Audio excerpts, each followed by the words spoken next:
নমস্কার, গুরু কৃপাই কেবলম। আমি অধ্যাপক ডক্টর শ্রী সুনীল শাস্ত্রী। আজ আমি আপনাদের 12টি ভাবে বুধের ফলাফল বিচার আলোচনা করব। একটা একটা করে 12টা ভাব বুধ গ্রহের ফলাফল কি হবে জাতক জাতিকাদের সেই সম্পর্কে বিস্তারিত আলোচনা করব। আজকে আমি লগ্নভাবে জাতক জাতিকাদের বুধ গ্রহ বসে থাকলে কি প্রভাব হয় সেই সম্পর্কে বিস্তারিত আলোচনা করব। একটা কথা অবশ্যই মাথায় রাখতে হবে যে একটি বাচ্চা ছেলেকে যদি কেউ একটা চকোলেট দেয় তাহলে বাচ্চা ছেলেটি তার কাছে চলে যায়। আবার যদি সেই বাচ্চাটিকে অন্য একজন তার মনের মতন দামি একটা খেলনা দেয় তাহলে বাচ্চাটি খেলনাটা নেওয়ার জন্য তার কাছেও চলে যায়। অতএব এটাই জন্মকুণ্ডলিতে অ্যাপ্লাই করার সময় মনে রাখতে হবে যে বুধ যে গ্রহের সাথে থাকবে সেই গ্রহের কাজটাই বেশি করবে। যারা জ্যোতিষ নিয়ে পড়াশোনা করছেন বা জ্যোতিষ চর্চা করছেন বা জ্যোতিষ শিখছেন বা জ্যোতিষ নিয়ে অনেক আলোচনাও করেন বা জ্যোতিষ নিয়ে অনেক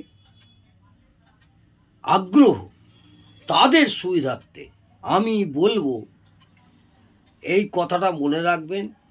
বুধ গ্রহ তার জন্মকুণ্ডলিতে কোথায় অবস্থান করছে, কোন গ্রহের সাথে অবস্থান করছে, সেই জন্মকুণ্ডলিতে অ্যাপ্লাই করার সময় মনে রাখতে হবে যে বুধ কোন গ্রহের সাথে থাকছে, সেই গ্রহেরও কাজটাই বেশি করবে। বুধ গ্রহ যদি একা থাকে সে আলাদা কথা, কিন্তু বুধ গ্রহের সঙ্গে অন্য কোনো গ্রহ যদি থাকে সেখানে বুধের থেকে অন্য গ্রহের কাজটাই বেশি করবে, এটা মাথায় রাখবেন। আমি আপনাদের আলোচনা করতে চলেছি লগ্ন ভাব, যেটা তনু ভাব বা ফার্স্ট হাউস, প্রথম ভাব। এই ফার্স্ট হাউসে আমাদের বুধ গ্রহ যদি থাকে তাহলে জাতক জাতিকাদের জীবনে কি প্রভাব হয় আমি আলোচনা করছি। এই সব জাতক জাতিকাদের চেহারা খুব সুন্দর হয়। প্রথম ভাবে অর্থাৎ লগ্ন ভাবে যদি বুধ গ্রহ থাকে লগ্নের সঙ্গে তাহলে সেই সব জাতক জাতিকাদের চেহারা খুব সুন্দর হয়। বয়স অনুযায়ী তুলনামূলকভাবে অনেক কম বয়সী মনে হয়। এদের বয়স হয়ে গেলেও কিন্তু তুলনামূলকভাবে এদের কম বয়স মনে হয়। এই বুধ চন্দ্র শুক্র বা বৃহস্পতির প্রভাবযুক্ত হলে, এই বুধ গ্রহ যদি চন্দ্র শুক্র বা বৃহস্পতির প্রভাবযুক্ত হয় তাহলে জাতক বা জাতিকার গায়ের রং পরিষ্কার হয়, খুব ফর্সা হয়। আর তা না হলে গায়ের রং শ্যামবর্ণ বা চাপা হতে পারে, শ্যামবর্ণ বা চাপা হতে পারে। তবে মনে রাখতে হবে বাবা মায়ের গায়ের রঙের উপরে বা বংশ অনুযায়ী জাতক জাতিকার গায়ের রং নির্ভর করে, এটা মাথায় রাখবেন। তুলনামূলকভাবে এরা তীক্ষ্ণ বুদ্ধি সম্পন্ন হয়। এইসব জাতক জাতিকারা তুলনামূলকভাবে বুদ্ধি সম্পন্ন হয় এবং স্মৃতিশক্তি প্রবল থাকে। লগ্নভাবে যদি বুধ গ্রহ থাকে তাহলে এইসব জাতক জাতিকাদের তীক্ষ্ণ বুদ্ধি সম্পন্ন এবং স্মৃতিশক্তি প্রবল থাকে। এই বুধ মঙ্গলযুক্ত হলে, এই বুধ যদি মঙ্গলযুক্ত হয় তাহলে কূট বুদ্ধি বেশি থাকে। এই বুধের সঙ্গে যদি মঙ্গল গ্রহ থাকে তাহলে এই সব জাতক জাতিকাদের কূট বুদ্ধি বেশি থাকে। শনির সাথে যুক্ত হলে চিন্তা শক্তি বেশি হয়, কারণ শনি হলো দুশ্চিন্তা। শনি গ্রহের সঙ্গে যদি এই বুধ থাকে তাহলে চিন্তা শক্তি বেশি হয়, কারণ শনি হলো দুশ্চিন্তা। চন্দ্রের সাথে থাকলে একটু বেশি মেধাবী হয়। চন্দ্রগ্রহের সঙ্গে থাকলে একটু বেশি মেধাবী হয় এবং স্মৃতিশক্তি বেশি হয়, কারণ চন্দ্র হচ্ছে মন, কারণ চন্দ্র হচ্ছে আমাদের মন। রবির সাথে থাকলে সত্যের অনুসন্ধানকারী হয়, রবি গ্রহের সঙ্গে থাকলে সত্যের অনুসন্ধানকারী হয়। শুক্রের সাথে থাকলে ভালো লেখক হয়। শুক্র গ্রহের সঙ্গে এই বুধ যদি থাকে তাহলে ভালো লেখক হয় এবং হাতের লেখা সুন্দর হয়, হাতের লেখা সুন্দর হয়। এরা পড়াশোনা ভালো হয় এবং বিদ্বান হয়, নিয়মিত পড়াশোনা করে। এইসব জাতক জাতিকারা নিয়মিত পড়াশোনা করে, পড়াশোনায় ফাঁকিবাজ হয় না। এরা খুব চটপটে হয়, কারণ বুধ ভালো গ্রহ। এরা যেমন খুব তাড়াতাড়ি রেগে যায়, তেমন খুব তাড়াতাড়ি ঠান্ডাও হয়ে যায়। এইসব জাতক জাতিকারা হুট করে রেগে যায়, আবার হুট করেও ঠান্ডা হয়ে যায়। এরা যখন বুধ রেগে যায় তখন এদের ভাবমূর্তি ভয়ঙ্কর রকম হয়ে যায়। বুধ গ্রহের জাতক জাতিকারা যখন রেগে যায় এদের ভাবমূর্তি ভয়ঙ্কর রকম হয়ে যায়। তখন এরা কি রূপ ধারণ করবে সেটা এরা নিজেরাই জানে না। আবার পরক্ষণেই এমন ঠান্ডা হয়ে যায়, বরফের মতো এমন ঠান্ডা হয়ে যায় যে বোঝা যায় না যে আগের রূপের সাথে এই রূপের কোনো মিল আছে। কারণ বুধ সূর্যের সব থেকে কাছের গ্রহ। বুধ গ্রহ হলো সূর্যের সব থেকে কাছের গ্রহ। বুধের একদিকের অর্থাৎ সূর্যের দিকে তাপমাত্রা 400 ডিগ্রি এবং অপর দিকে অর্থাৎ সূর্যের বিপরীত দিকের তাপমাত্রা হিমশীতল। এটা মাথায় রাখবেন। আবার বলি, বুধ সূর্যের সব থেকে কাছের গ্রহ। বুধের একদিকের অর্থাৎ সূর্যের দিকের তাপমাত্রা মাত্র 400 ডিগ্রি এবং অপর দিকে অর্থাৎ সূর্যের বিপরীত দিকের তাপমাত্রা হিমশীতল। এরা তুলনামূলকভাবে একটু বেশি মিথ্যা কথা বলে এবং সত্যকে গোপন করে। এইসব জাতক জাতিকারা তুলনামূলকভাবে একটু মিথ্যা কথা বলে এবং সত্যকে গোপন করে। এদের মধ্যে একটু বেশি বাচালতা ভাব থাকে। এইসব জাতক জাতিকাদের মধ্যে একটু বাচালতা ভাব থাকে। সব সময় দু রকম চিন্তা ভাবনা নিয়ে চলে।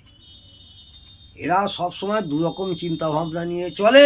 এরা পরিকল্পনা করে অনেক বড় রকমের কিছু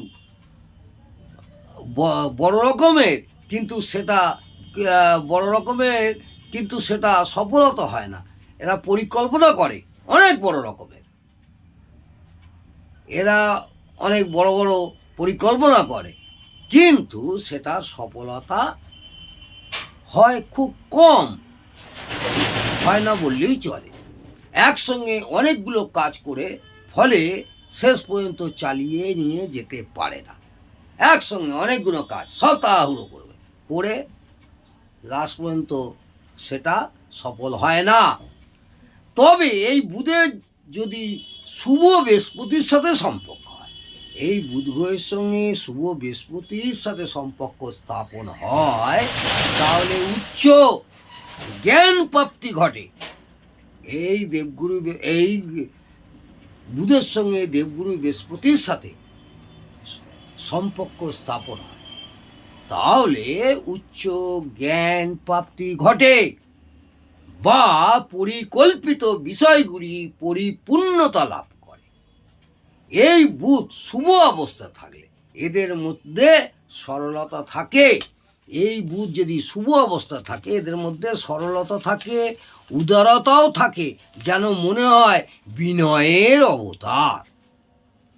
বুধ যদি খুব খারাপ অবস্থায় থাকে, বুধ গ্রহ যদি খুব খারাপ অবস্থায় কোনো জাতক জাতিকাদের জন্মছকে থাকে, তাহলে অস্থির মানসিকতা হয়, একটু পাগলাটে ধরনের বা খ্যাপাটে ধরনের হয়।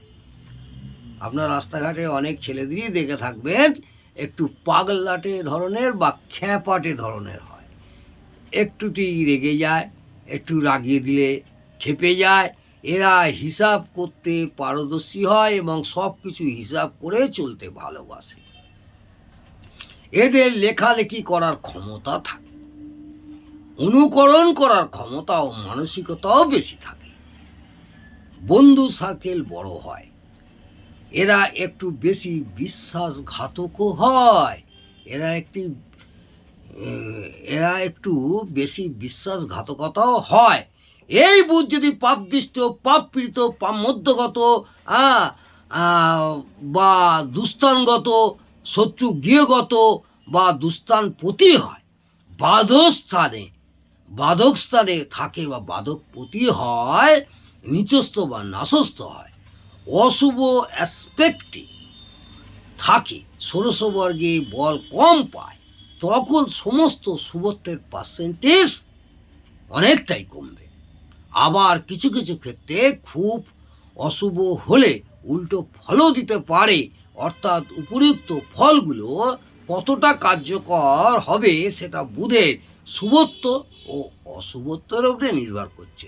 আজ এই পর্যন্ত আমি বুধ গ্রহ জাতক জাতিকাদের লগ্নভাবে থাকলে কি পোয়া হয় সেই সম্পর্কে বিস্তারিত আলোচনা করলাম।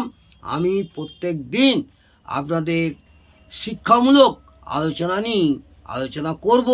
যদি ভালো লাগে, যারা জ্যোতিষ চর্চা করছেন, যেসব ভাই বোনেরা জ্যোতিষ শিখছেন, তাদের আশা করি অনেকটাই উপকারে লাগবে। ভালো লাগলে কমেন্টে জানাবেন এবং একটা লাইক করতে ভুলবেন না। আর আমার চ্যানেলে যারা নতুন তারা একটা সাবস্ক্রাইব করে দেবেন। আগামী দিনে আরও ভালো ভালো ভিডিও পাওয়ার সুবিধা হবে। নমস্কার, জয় মা তারা। ভালো থাকুন, সুস্থ থাকুন, আনন্দে থাকুন, সব সময় পজিটিভ চিন্তা ভাবনা নিয়ে জীবনটাকে অতিবাহিত করুন। নেগেটিভ চিন্তাভাবনা মাথা থেকে দূর করবেন, সব সময় পজিটিভ চিন্তাভাবনা রাখবেন। জানি সবসময় আপনাদের নানা রকম ঝামেলা ঝঞ্ঝাট, অনেক রকম বাধাবিঘ্ন বাধাতে কেউ যদি জিজ্ঞেস করে কিরে কেমন আছিস, ভালো না, আমার শরীরটা ভালো নয়, আমার বাবার শরীর খারাপ, এত কাহানি না বলে ভালো। এই মানসিকতা নিয়ে পজিটিভ চিন্তাভাবনা নিয়ে যদি এগোতে পারেন, আশা করব আপনাদের মা তারার কৃপায়, ঈশ্বরের কৃপায় আপনারা ভালোই থাকবেন এবং ভালো হবে। নমস্কার।